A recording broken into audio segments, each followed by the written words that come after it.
Right, it's 9:18. We're headed down into the cellar where the doors just opened on its own. Give us a sign that you want to communicate with us.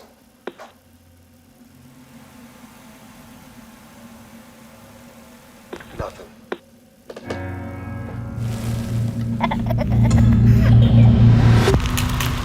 What are you guys? Well, we've been called ghost hunters, paranormal researchers. But we prefer to be known simply as Ed and Lorraine Warren. All right, the Conjuring Trilogy. I'm saying trilogy now because they're currently filming 4 right now, so it's a trilogy for now until next year when we get 4. But anyway, so the Conjuring Trilogy. The Conjuring is what started the whole Conjuring universe thing, we've had Annabelle, which is kind of mediocre, The Nun, which is kind of meh, and then we had that La Llorona movie, which did not need to be at all associated with The Conjuring at all. So I will say that the Conjuring movies are honestly the best ones in the whole universe, because first Annabelle sucks. Annabelle 2 was actually pretty good. Third one, no. The Nun was meh, and I still haven't seen the second one. And then the La Llorona movie, that does not need to be in there. In fact, I think they even said that it's no longer in the universe, which is just kind of like, well, there was no reason for it being in there. So, glad they cleared that up. But anyway, Conjuring. So, this trilogy, for now, I'm just going to say trilogy for now. This is supposed to be based on true stories by Ed and Lorraine Warren, who are very famous paranormal investigators. And these 3 movies are based on cases that they got involved in. So, the first Conjuring. So, I'm a big fan of James Wan. He's one of my favorite directors. I love, I really like this movie. I also like, Malignant. I know not a lot of people do, but I did. I like his Saw movie. Dead Silence is okay. So, I really wish, he'd do more horror movies, because it seems like lately he's only producing horror movies. So it's a little weird. So I really hope he comes back with another horror film, because I love his horror stuff. But anyway, The Conjuring. This is not like something like Saw, where Saw was just, a torture film. This is more around, I feel like he took what happened with Dead Silence, because if you don't know about Dead Silence, one, I reviewed it, so you should check that out. But also, he constantly kept getting studio interference, like script changes. Apparently, he does not like the film. I don't blame him, but moving on. So I feel like he took what he wanted to do with Dead Silence and kind of put it here, but he also had to follow a certain formula, where with with Dead Silence, that film was more supernatural. With this, it's more like demonology, supernatural. And it's also a time period movie. And so I really like how it's set, I believe, in the 50s. And so I'm like, all right, that's pretty cool. So what we got here is Ed and Lorraine Warren. They go to help out a family that their house has been conjured up with spirits, including one that is the Annabelle doll, which is in real life a Raggedy Ann doll, and just staying away from any one of those. So no, because they will get tossed in the fire, and then I see the black smoke come off of it, and I find out there was really a demon inside of it. There we go. I'm glad I burned it.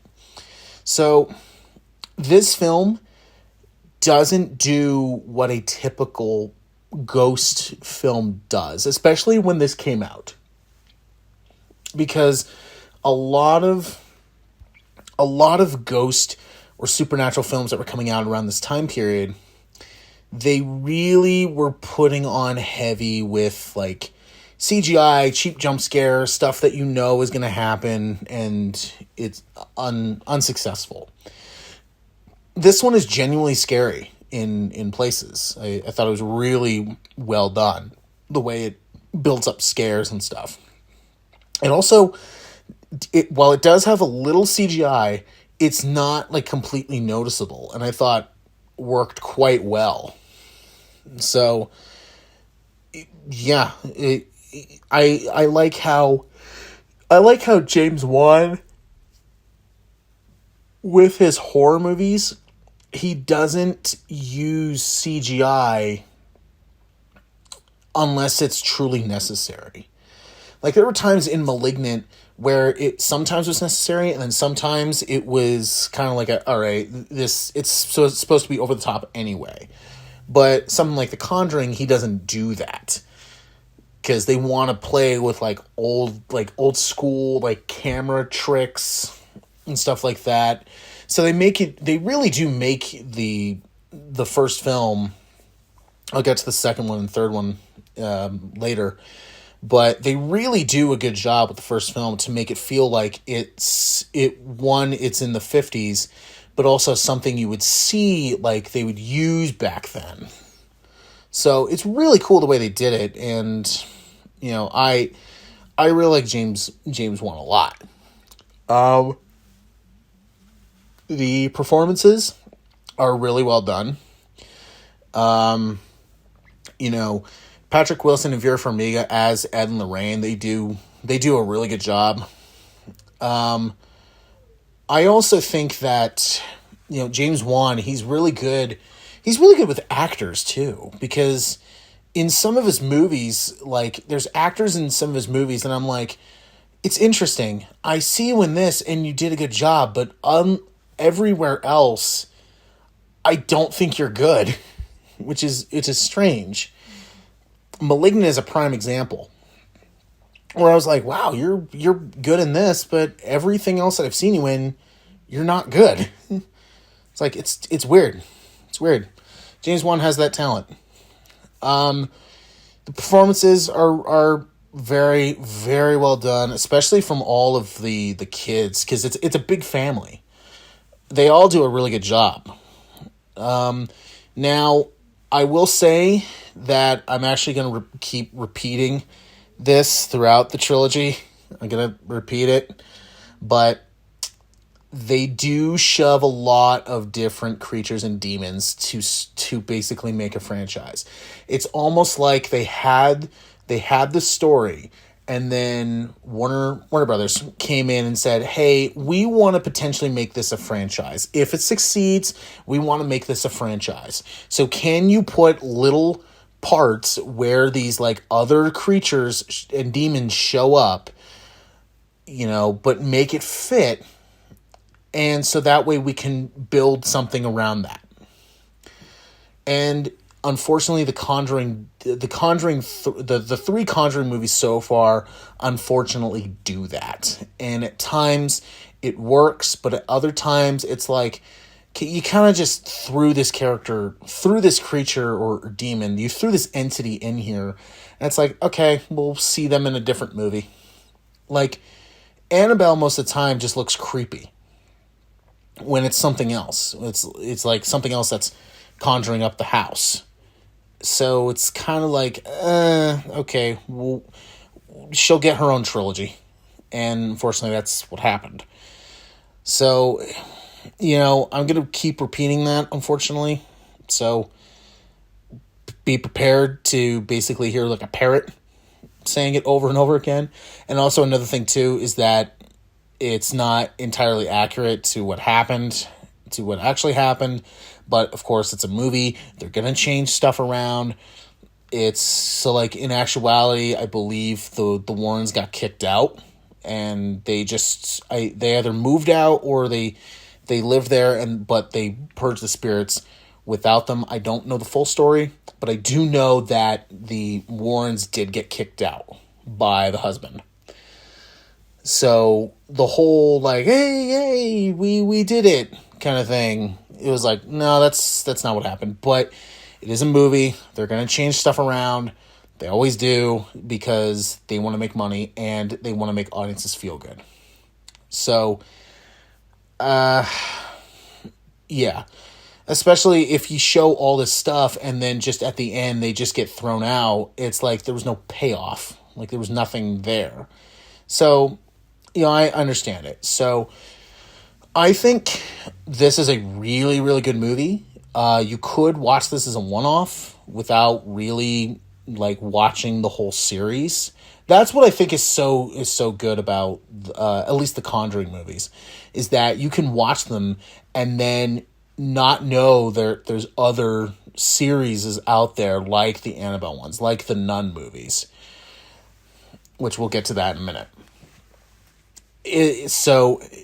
Without, you can watch the Conjuring ones just by themselves, which is awesome, which is really awesome.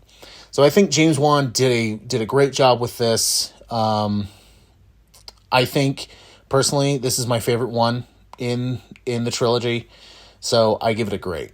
So I thought it was really well done. Then 3 years later, in 2016, this is 2013, yeah. In 2016, we got the sequel, The Conjuring 2. This is my home. Get out now. No, this is not your house. Now, what's your name? My name is Bill Wilkins, and I'm 72 years old. What do you make of that voice? Sounds confused. Is he senile? The voice on this tape is coming from an 11-year-old girl. They're calling it England's Amityville. There is a family that desperately needs our help. The Conjuring 2 came out, and James Wan returned to direct it, which is awesome. Because usually he's not big into directing sequels. I mean, especially like Saw. He wrote, I think, 2 and 3, but then after that, he's just like, no, I'm done, and just became a producer after that. But it was cool that James Wan did come back to direct 2. Now, this feels a little similar, like the first movie, but there's enough new here that keeps it intriguing, keeps it interesting. Like, for example, I like how it takes place in London instead of the US, and it makes it more international. So I really like that. And the story of this one, I think sources came out and they said that it was all fake, like everything was staged, everything was fake, and everything like that. But they're like, hey, but if we can make a successful movie out of it, we're gonna lie all we want. So that's what this one is. So it has a lot of the same qualities and quantities of the first movie. Qualities being like it ups up the spook, it being spooky and creepy. It does like what the first one does, but it does it in different ways. So it's really interesting. Like if you watch the 1 and 2 back to back, you're gonna get, you'll be scared no matter what because of the way they do things. So it's like they rewatched the first one and said, okay, all the spookiness here, let's not repeat that. Let's do something different, and it's still as creepy as that. And that's what they do here. It's really cool. And I'm just like, if I walked into a sequel, I would expect a lot of the same things from the first movie. And yes, there is that, but they do enough new here that keeps it intriguing, keeps it interesting, and keeps it pretty creepy. It really does it does a really good job with that. The little Easter eggs and details, like, the nun, you find out their real name. it's really cool because it's scattered everywhere in the movie. And I showed it to my father, and I said, "Did you ever see those?" And he's like, "No, I didn't see them." And I'm like, "Go back and look, because they're all over the place." And it's stuff like that I love. So those were really cool to like kind of spot and just go like, "Hey, look at that. That's pretty cool." I will say this isn't as good as the first movie, but I also do like how it's different than the first movie. So, I feel like James Wan, they learned a lot from the first movie. And like I said, when it came to like building up scares and being scary, they looked at the first movie and said, okay, everything scary that we did here, let's not repeat that. Let's, do something different. So I thought it was really cool. And like I said, my favorite thing was they took it outside of the US. Now here comes the parrot again. Like the first movie, they add a whole bunch of stuff in there. Like the Crooked Man, they really only they show it for a few minutes and then they just kind of build it up for just scares, and then finally you see it a couple of times, and it's like, all right, while it's cool to look at, it's more or less there just to create scares and also build tension, when the real villain of the film is the Nun, which, has 2 movies, and the Crooked Man, they've been trying to make that movie for a while, and right now I don't know if it's going to happen or not, because the fact they're on Conjuring 4 is like, it may be a lost cause right now, but I know they still have hopes for it, so we'll see what happens. But I think it's just as scary as the first movie. But I still think, the first movie set the bar really high, that when it came to the second one, they kind of, had big shoes to fill. So expectations were going really high on the second one. And while I think it does fulfill those shoes, not to the T. So I would give Conjuring 2 more of it's another great. I liked it. I think it's just as good as the first one, but not as good. You catch it. It's like the first one is like right there, and then 2 is like slightly below it. But it's like it's like almost there. But I think what James Wan does really well, and not just the Conjuring movies, but like some of his other horror films, is build up tension. Like everything around, the way scares are being built up, the way tension is being built up, situations being built up. It's all like, it's almost like a domino effect. So he does a really good job at that. So I hope that James Wan does another horror film. So that'd be fun to see. So we'll see. So then James Wan then left and went to do, I believe, Aquaman. So, but then we get a break in the movies. It wasn't until 2021 that they come out with The Conjuring, The Devil Made Me Do It.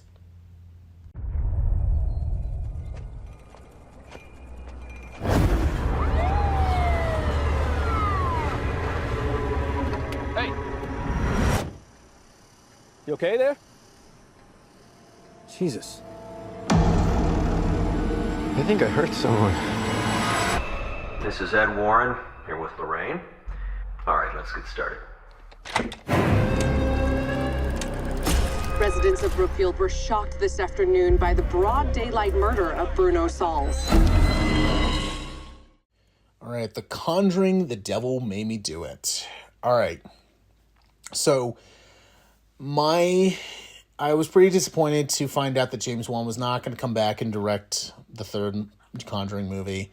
Probably because he was busy doing Aquaman, and, that was what it was. But moving on. So, or I believe he was actually working on Malignant as well.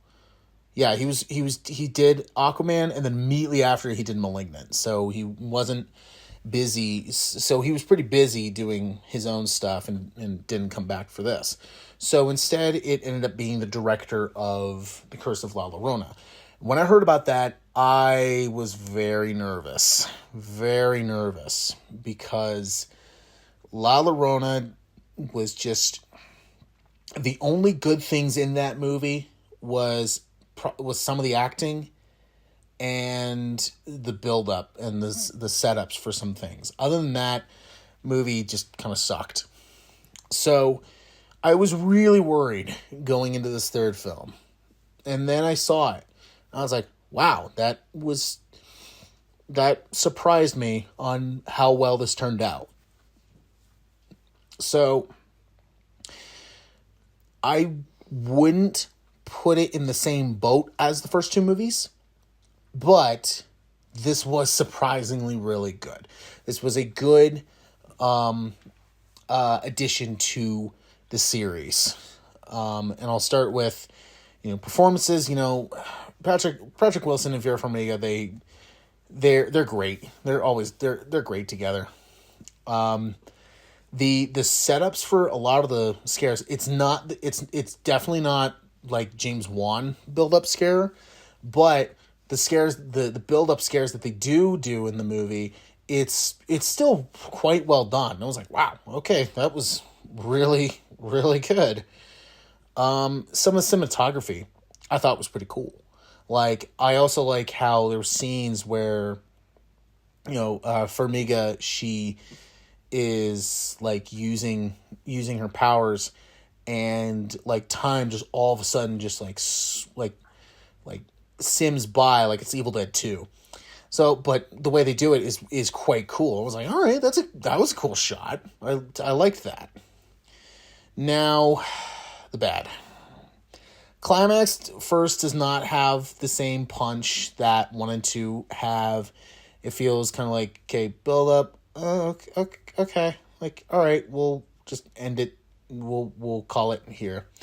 Where with 1 and 2, it was constantly like building up, and there was tension all over the place. But with this one, while the build-up and tension were there, it didn't have the same impact. And I think a lot of that had to do with James Wan not being there. So that's just me. And then here comes the parrot again. Changed from the original story. But, overall, still fine. Now, to me, the biggest thing, the CGI. Where the first two movies, the CGI they only use it to either benefit to a character, or they do it if only absolutely necessary. This one uses it a bit more than the first two movies. And at some point I go, yeah, okay, like that. No, I'm not too sure about that one. I'm not too sure about that. So yeah, it definitely, I would say, has the same feel of 1 and 2, but with James Wan not being present, it kind of feels like it lost its heart, and they tried to replace the heart, but it's not fitting all the way. It feels like you're playing that game Perfection, and instead of a square, you put a rectangle, and then you're trying to put it in, but then you just then take it, shave off a little bit, and just put it in. So but as you trimmed it off a little too much. So then you still see like some like little holes in there. So it's like it's not fitting correctly, but it's moving around just enough. It fits enough in there, but there's still something in there that just doesn't fit. That's how I feel with, James Wan not being here. And it's this new director, I believe, is Michael Chaves, if not mistaken. So I feel like three is definitely the weakest. It's definitely the weakest. But just because it's the weakest does not mean it's bad. I give this one more of an average, where there were stuff that I was genuinely surprised about, but when it comes to the climax, when it comes to the third act, and especially the CGI they implanted on this one, it definitely is kind of like all right, it's a bit weaker. It drops down some tiers. So I'm hoping, because they're filming the fourth movie now, and it is the same director as 3, I'm hoping that they, can learn, like, okay, less CGI, fix a little bit of the climax, maybe try to get, a little input from James Wan. So you have that punch that he gave to the first 2 movies, and, you're all set. So, but the fact that 4 is supposed to be the last one, 3 was supposed to be the last one. But then they said, oh no, screw it, it made money, so let's make more money. So 4 is going to be the last one, so we will see how that plays out next year. But, yeah, so first 2 Conjurings, great. Third one, an average. It's a very interesting and good trilogy to watch, especially if you're a fan of like paranormal and demonology type stuff. This is definitely a good series to watch. So if you haven't seen the Conjuring movies, I'd recommend giving them a shot. I think you'll have a lot of fun with them. Lorraine, you need to come back. Is saving him worth everything you have? Because that's what it may very well cost me.